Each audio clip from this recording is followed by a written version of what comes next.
Translation: O son of Surabhi, you need lament no longer now. There is no need to fear this low-class Shudra. And, O mother cow, as long as I am living as the ruler and subduer of all envious men, there is no cause for you to cry. Everything will be good for you. Purport: protection of bulls and cows and all other animals can be possible only when there is a state ruled by an executive head like Maharaj Parikshit. Maharaj Parikshit addresses the cow as mother, for he is a cultured, twice-born Kshatriya king. Surabhi is the name of the cows which exist in the spiritual planets and are especially reared by Lord Sri Krishna himself. As men are made after the form and features of the Supreme Lord, so also the cows are made after the form and features of the Surabhi cows in the spiritual world. In the material world, the human society gives all protection to the human being, but there is no law to protect the descendants of Surabhi, who can give all protection to men by supplying the miracle food, milk. But Maharaj Parikshit and the Pandavas were fully conscious of the importance of the cow and bull, and they were prepared to punish the cow killer with all chastisement, including death. There has sometimes been agitation for the protection of the cow, but for want of pious executive heads and suitable laws, the cow and the bull are not given protection. The human society should recognize the importance of the cow and the bull and thus give all protection to these important animals, following in the footsteps of Maharaj Parikshit. For protecting the cows and the Brahminical culture, the Lord, who is very kind to the cow and the Brahmanas, Go Brahmana Hitaya, will be pleased with us and bestow upon us real peace. Om Jnanatimrandasya Jnananjana Shalakaya Chakshuramilitam Yena Tasmai Shri Gurave Namaha. Nama Om Vishnu Padaya Krishna Prasthaya Bhutale Srimate Bhakti Vedanta Swaminiti Namine. Namaste Saraswati Deve Gauravani Pacharine Nirvishesha Shunyavadi Pashtata Deshatarine Vanchakalpa Trubhascha Kripa Sindhu Bhevacha Patitanam Pavanevyo Vishnavevyo Namo Namaha. Jai Shri Krishna Chaitanya Prabhu Nityananda Shri Advaita Gadadhar Shivasati Gaura Bhakta Vrinda. Hare Krishna Krishna Krishna Hare Hare, Hare Rama Rama Rama Hare Hare.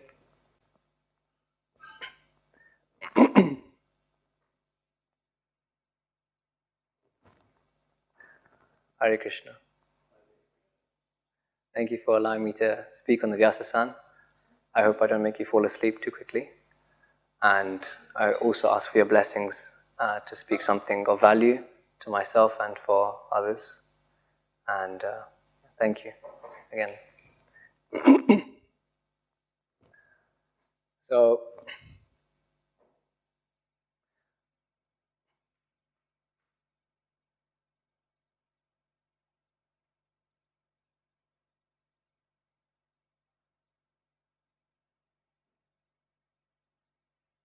sorry, just 1 second. So I'd like to recite some glorification that we all probably know, some prayers that we all know, together. This is Krishna Vasudevaya verse. Does everyone know that? Okay, so we'll do it together as well, just in case. You can repeat after me.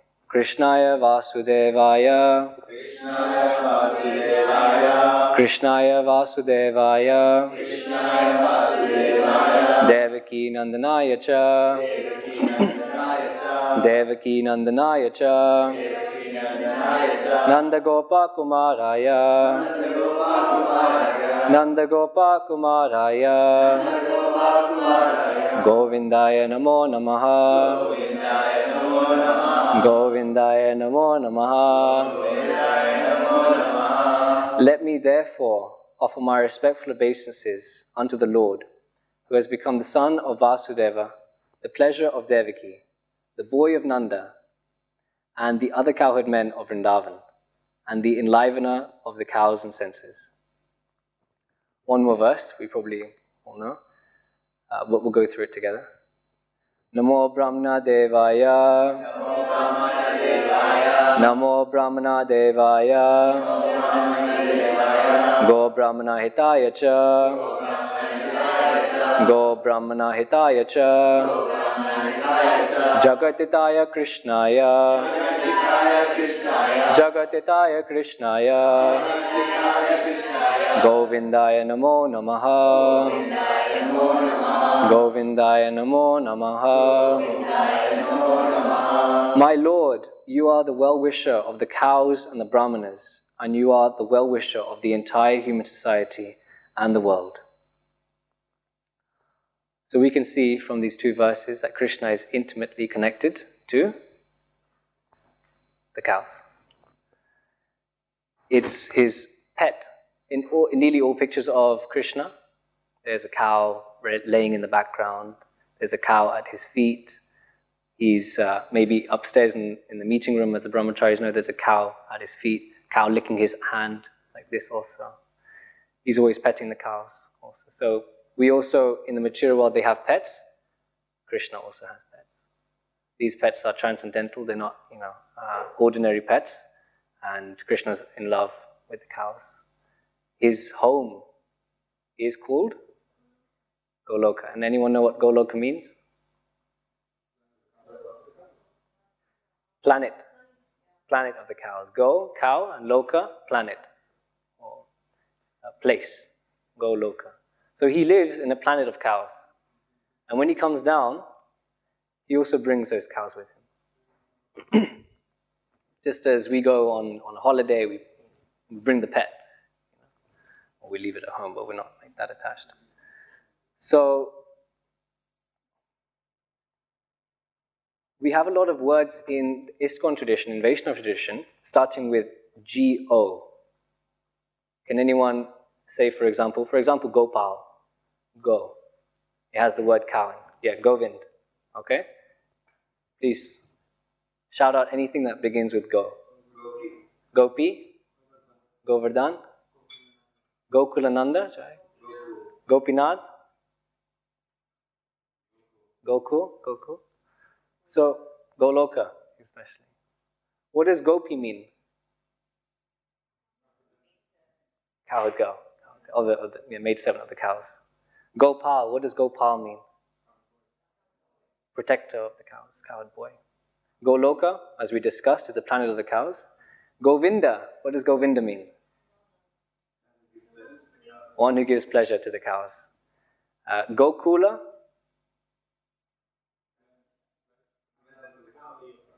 yes, one who pleases the cow, refers to the place where the cows are protected and are safe. Goshala. Hut or house of the cows. Govardhan. I didn't know that one actually. One who gives shelter, is that correct? Govardhan, what does it mean? Anyone know? I think yeah, that's right. One who gives shelter to the cows. So as we know from many verses about Govardhan, he's always supplying cows and cowherd boys with food and water, all sorts of lovely activities for them to play. So in this way, where are we going also? Where have we been taught in our japa meditation, where are we thinking about? What is our aim? What is our goal? It's also Golok Vrindavan. We're going to a planet of cows. It's crazy. It's amazing, isn't it? Our aim, our destination, is to go to a planet of cows.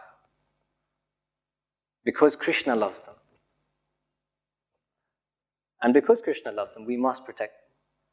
We must also love what Krishna loves. When you love another person, for example, you love your best friend, you love your mother, whatever they like, whatever they love, you also find very attractive. You also love. Because you love them. As soon as, for example, you're a mother and you have a baby, but the baby's kind of ugly, still, because of love, You love the baby, and you think that the baby is beautiful. Even the poop, even the urine, everything about that baby is beautiful because of your love and affection to that baby. Just parenting tips out there, I'm kidding. So, we learn just a brief summary. Maharaj Parikshit has conquered the world, and he now sees his citizens being affected by the influence of Kali. So he's angry, he's disappointed, and he's going to go out. As we learn, he takes his sword and bow and arrow, and he goes out to fight. The Dharma bull then meets the cow, and they start having a conversation. He sees her in distress, she sees him in distress also, and they start to glorify the Supreme Lord. The mother cow starts to glorify the Supreme Lord after she describes her separation from Krishna, which is the main reason of her suffering. Then Maharaj Parikshit arrives at Lake Saraswati, as we know, and he sees Kali. He sees the Shudra dressed as a king, attacking and beating the legs of the bull and the cow simultaneously. That's what it says in the verse. Then also, we heard in the Bhagavatam, just a few verses before, that he is now talking, he talks to Kali, he chastises Kali in a very deep voice. As in, that's probably what my imagination is. But he chastises Kali very, very deeply, very thunderly like. And now he is talking to the mother cow. He's saying, "Oh mother cow, as long as I'm living, and I'm the subduer of all envious men, you need not fear anything. There's no cause for you to cry."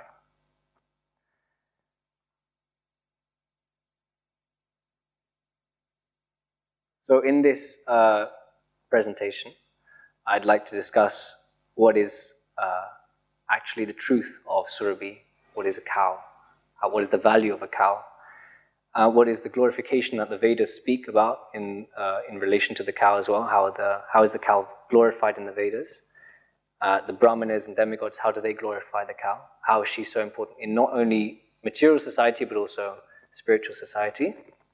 And the main teaching which I wanted to go in depth into is actually, Srila Prabhupada says, in the material world, the human society gives all protection to the human being, but there is no law to protect the descendants of Surabhi, who can give all protection to men by supplying the miracle food, milk.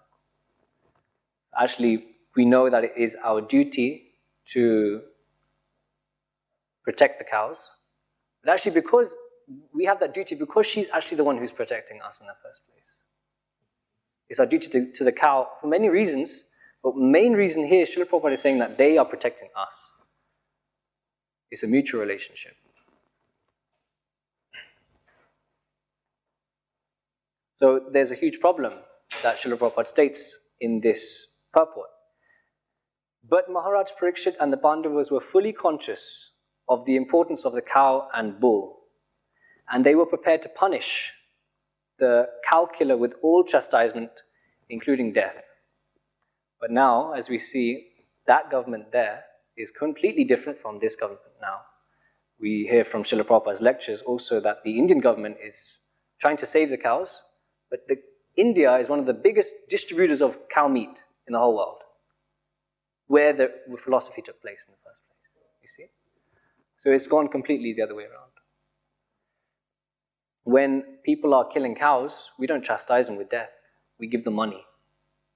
That's human society now. We're paying for this, slaughter. So Srila Prabhupada talks about how we're investing millions actually to save dogs, but we're not doing anything for the cows. The dogs pee and poo on the street and cause all havoc for the people on the street, their own owners. But we're spending millions to protect them. And on the other side, cows, their urine and stool is so beneficial for human and spiritual society, and we're giving them to the slaughterhouse. So Krishna says, "Go Raksha." And Srila Prabhupada said that means not pig Raksha or dog Raksha. That means cow protection. There's also the benefit of milk, not only cow urine and stool, but the benefit of milk. We're all drinking milk from the beginning of our lives. We're drinking milk, the miracle food of milk. it's said by the other devotees in the other classes, you can just have 1 cup of milk every day and you'll survive. Because all nutrients, all amino acids, all those beneficial qualities that the human body needs is in that 1 glass of milk. And how much milk does Srila Prabhupada say we should have every day? Anyone know? 2 liters. There's a few devotees who like to do that. Not more than 2 cups. Not more than 2 cups. Anything more is rajasic, he says also. So we keep that portion light, and that will benefit us completely. So also in the Chaitanya Charitamrita, in a similar way, Srila Prabhupada is chastising the government, Chaitanya Mahaprabhu chastises the Muslim government, Qazi, Chand Qazi. The first meeting after they had a massive Harinam, Chaitanya Mahaprabhu was invited to the Qazi's house, and one of the first things Chaitanya Mahaprabhu said is, why are you eating your mother and your father? Why are you eating the mother and father? He challenged Qazi like this. Why are you eating your mother and father? And Qazi had some philosophical points. He was actually very, very wise in his own scripture. And Qazi came back. Why are you killing animals in sacrifices? So they had like an argument, or a nice argument at least, a debate. And so Chaitanya Mahaprabhu said, we're not killing animals. We're sacrificing animals, but giving them new life immediately. Just a taste, if the Vedas, sacrificial fire, the mantras were said properly. So we're doing it for that reason. And Chaitanya Mahaprabhu ends that conversation with 1 verse also. He chastises Qazi so much, but he ends that conversation with 1 verse. This is from Chaitanya Charitamrita, Adi Lila, chapter 17, verse 166. And it's a disturbing verse. Go ange yata loma. Go ange yata loma. Tata sahasravat saraha. Tata sahasravat sara. Go vadi rodava madhye. Go vadi rodava madhye. Pache nirantara. Pache nirantara. So this is the chastisement. The translation is, cow killers and cow eaters are condemned to rot in a hellish condition of life for as many thousands of years as there are hairs on the body of each cow they eat. So this is just this is Guru Sadhu Shastra. Chaitanya Mahaprabhu is saying that if we eat a cow, the amount of hairs that is on the body of that cow, that's how many years we're going into even worse prison in this material world, the hellish planets. So then the second thing that Srila Prabhupada mentions is the solution for this, is that protection of bulls and the other animals can only be possible when there is a state ruled by an executive head like Maharaj Parikshit. So as we know in the previous classes, we're all discussing the importance of having a good leader in society and what kind of society we have in today's world, which is terrible. With pious leaders, basically, the cow is protected because pious leaders know what is right and wrong. When the British wanted to conquer India, they took advantage of the fight between Muslims and Indians. They actually caused that fight in the first place, or aggravated that movement.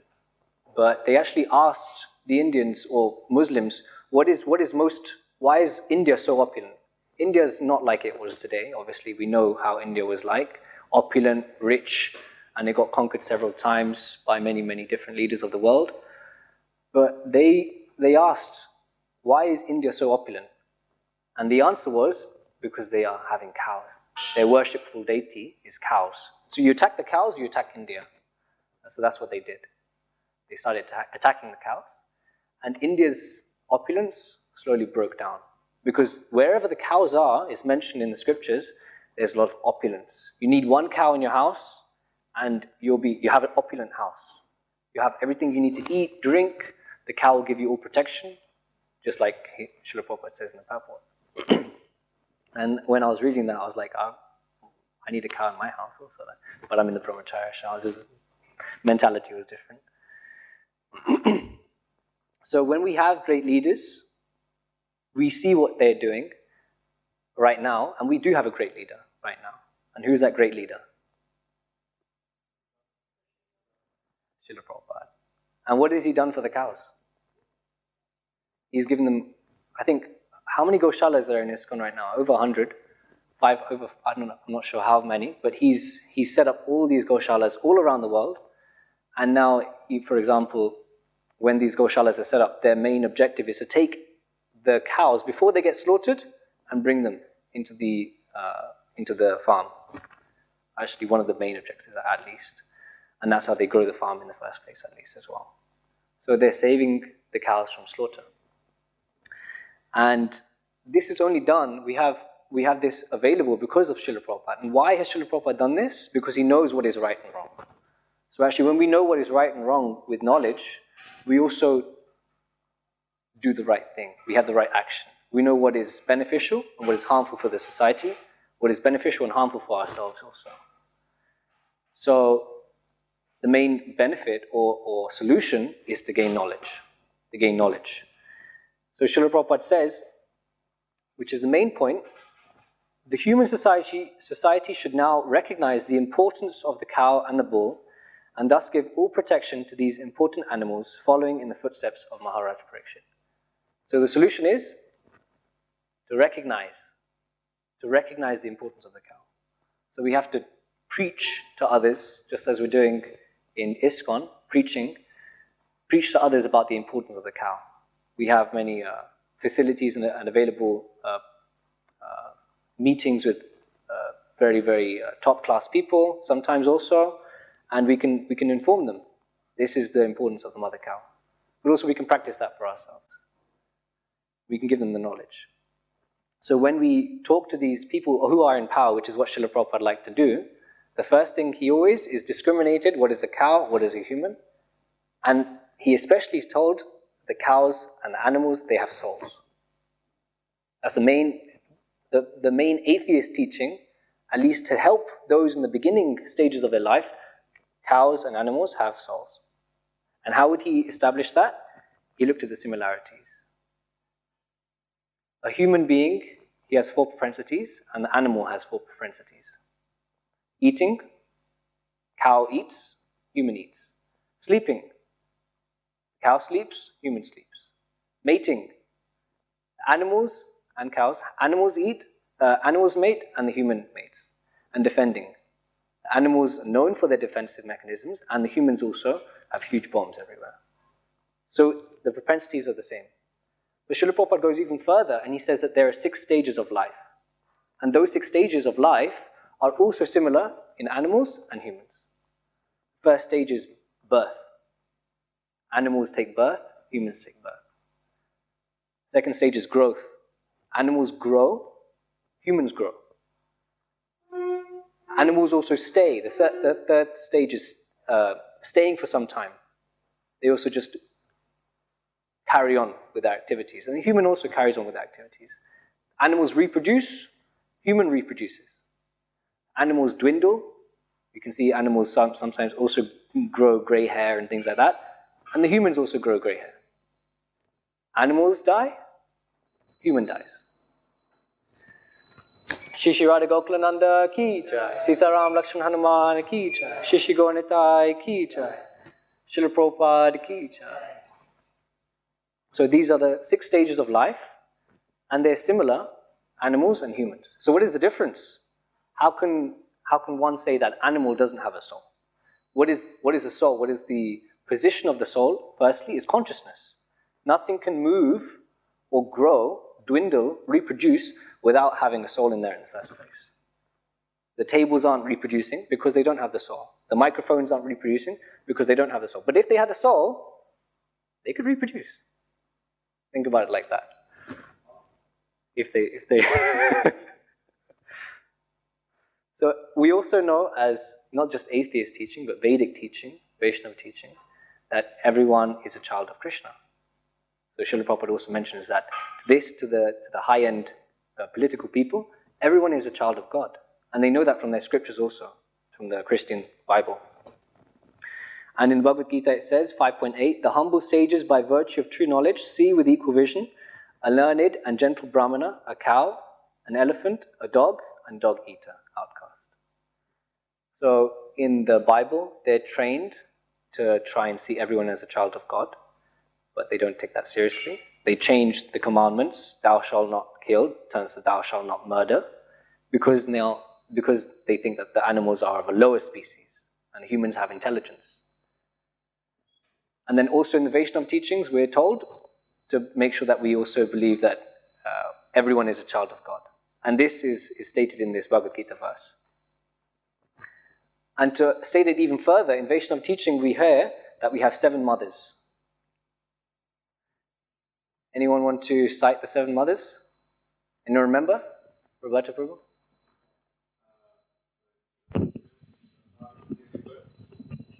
Okay, the mother that gave you birth, the Brahmana's wife, the king's queen of the state, the nurse, Mother Earth, Mother Cow, and the mission?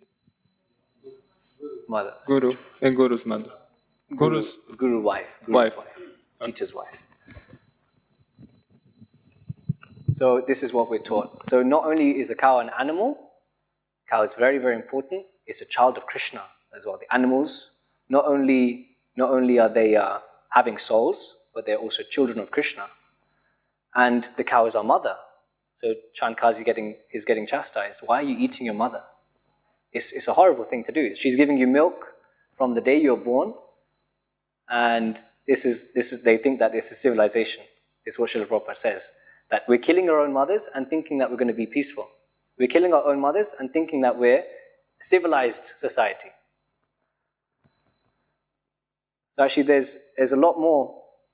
Their mothers are not just, cows are not just mothers or animals as well. They are glorified a lot in the Vedas. And so I'll just go over just a few glorifications of the cows. In the Brihat Parasara Smriti, it is written, simply by eating grass, the cows give us milk. From milk, ghee is produced, by which demigods become satisfied. So how can one neglect the cow?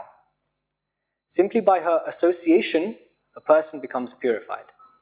As anyone said, there's also these goshalas doing cow therapy nowadays. You come and take the children to the goshala, they start to learn how to milk the cow, touch the cow, play with the cow even if they're small children. And why are they doing this? Because actually having that association with the cow changes your subconsciousness. It purifies your subconsciousness. We're also trying to do that in America. And one of the lectures, they were saying, if you're ever sad, upset, spend time with the cows. See what happens. Because they uplift you. They're made of pure goodness. There's animals in different kinds of modes. Cows are in mode of goodness.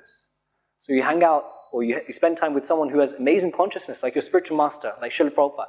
And his consciousness will uplift you. Similarly with the cows, their consciousness will also uplift us. We can spend time with them and have this cow therapy.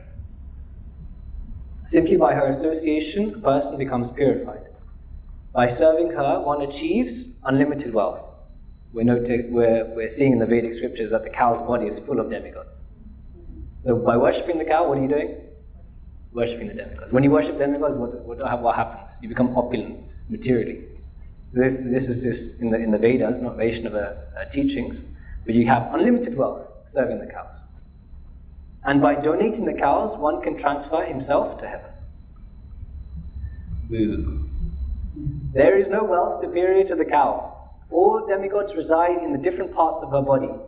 By serving the cow with devotion, Lord Hari becomes pleased. Her milk nourishes human beings. How can such a cow not be worshipped? So this is said in the Vedas, that her milk nourishes human beings. It's said in the Vedas, her milk nourishes human beings. There's evidence that human beings are dependent on cow's milk. Evidence in the Vedas, human beings are dependent on cow's milk. But we see in society different kind of social situations, a lot of different groups who say, don't take the milk of the cow. You're hurting her children, separating the children. These things are, for sure, they're truthful to a certain degree. Because actually in one farm in America, it was told that after the mother cow has given the child all the milk she could possibly give the child, she lined up to get milked by the men, by the devotees. And after she got milked by the devotees, she came to the back of the line and got milked again. This shows her desire to give milk to the human beings. We depend on her milk, and not only do we depend on her milk, she wants to protect us by giving us the intelligence that we need to understand finer things in spiritual life. The Rig Veda echoes the same. The mother of the cosmic powers, the daughter of the beings of light, the sister of the sun gods, the navel center of truth. I speak to those who are aware, do not harm the cow. In so doing, you harm earth and all of humanity. Mahatma Gandhi said, to me the cow is the embodiment of the whole infra-human world. She enables the believer to grasp his unity with all that lives. To protect her is to protect all the creatures of God's creation. And an incarnation of Krishna also says something about cows, Parshuram. In Gomati Vidya, he says, wherever the thirsty cow drinks water from, that body of water is as good as Ganga, Yamuna, Sindhu and Saraswati. In the body of the cows, all holy places and rivers are present.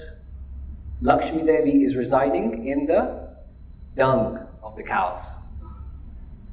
Simply by the cow's touch and her sight, she purifies all living entities. Among all purified objects, she is the most pure, and among all auspicious objects, she is the most auspicious. Has anyone tried to catch the tail of a cow? What are we told that happens to us when we catch the tail of a cow? Very auspicious. We get all sorts of good fortune just by catching the tail of the cow. I was taught that when I was a kid, but there's massive gates now. You can't go inside the Goshala. But whenever we have a chance, try and catch the tail of the cow. I'm not sure about the bull, don't try. The cow is the one you want to go for. You want to catch that mercy. So Srila Prabhupada says, which is the point we're talking about right now, the descendants of Surabhi who can give all protection to the men by supplying the miracle food, milk. So we understood that babies need milk, we humans also need milk, and the cows also want to protect us. As we know, Surabhi is the name of the cow. Actually, this is the creation of the cow. The first cow ever created by Krishna is the Surabhi cow. It was there's a story behind that. I didn't want to go into it because it wasn't authorized scripture. I didn't see it in the Vaishnava scriptures. But that cow also produced billions of cows. And from those billions of cows come. So that first cow is Surabhi, who's in the spiritual world.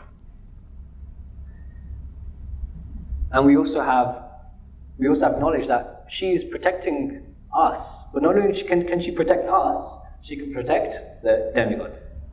There's a story in Krishna Katha of Indra, and he's thundering rain on the Govardhan hill. And Krishna becomes very upset with him, obviously, but he knows that Indra is doing this out of ignorance. There's also a plan behind that. And Indra decides to apologize to Krishna. But he's informed Krishna is very upset. So actually there's a way to pacify Krishna. You take a Surabhi cow, you keep it in front of you, and you approach Krishna with this cow. So Indra took the Surabhi cow, asked her gently, please come with me. And Surabhi, of course, wants to see Krishna. So they both go together, and Indra is now hiding behind Surabhi and approaching Krishna. He's trembling with fear. But as soon as Krishna sees Surabhi, he's pacified. And she drowns him in an ocean of milk. Nectarian milk. Who could not be pacified? Especially Krishna. Who could not be pacified with that? So Krishna becomes pacified. Gajendra also starts to water Krishna with some purified water, and Indra is saved. Only because he took and hid behind the Surabhi cow. Also, when Krishna in the Leela, Srimad Bhagavatam 10th canto, Krishna just killed Putana. And the gopis saw, and Mother Yashoda, the Brajavasis, they saw Krishna playing on Putana's body. And they were very, very scared. Who would not be scared of seeing, I don't know how long her body was, 8 miles, 10 miles, something like this, and little Krishna sitting on her.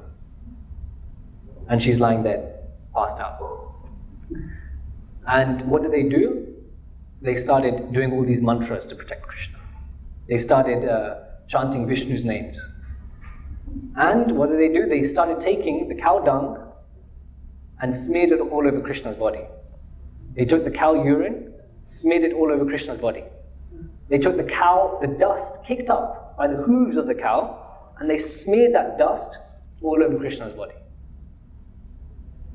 If Yashoda Mai, after that incident, she said that all I need to protect my child is the holy name and the dust of the cows. Holy name and the dust of the cows. All I need to protect Krishna is his own holy name, which is more powerful than Krishna, as we learn in our scriptures, and the dust of the cow. What can we do to protect ourselves? We can also chant the holy name and take shelter of Surabhi. Hare Krishna, Krishna Krishna, Hare Hare, Hare Rama, Rama Rama, Hare Hare. Grantaraj Srimad Bhagavatam ki jai. Please forgive me for any misconduct, any offenses or mistakes. Please allow me to take some questions as you so desire.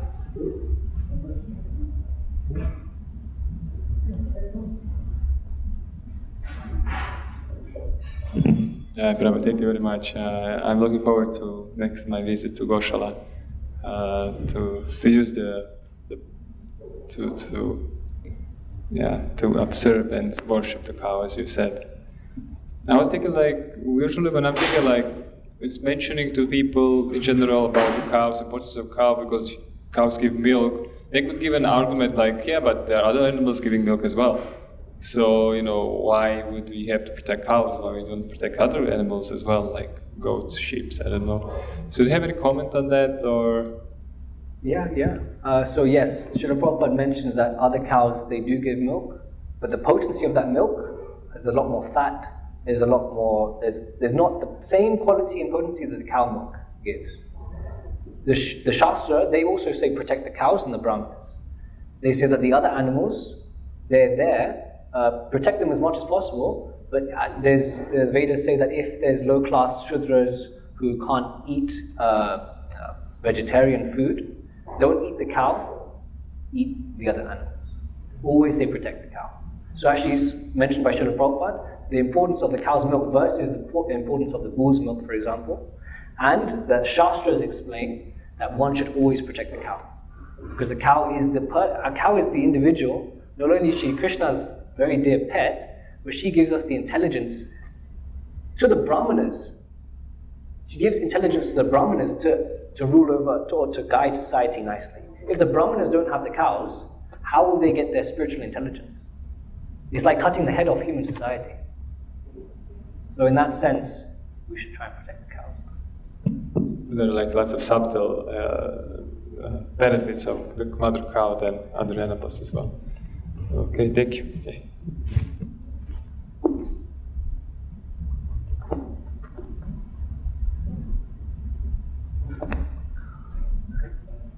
Jai Jagat Guru Srila Prabhupada ki jai.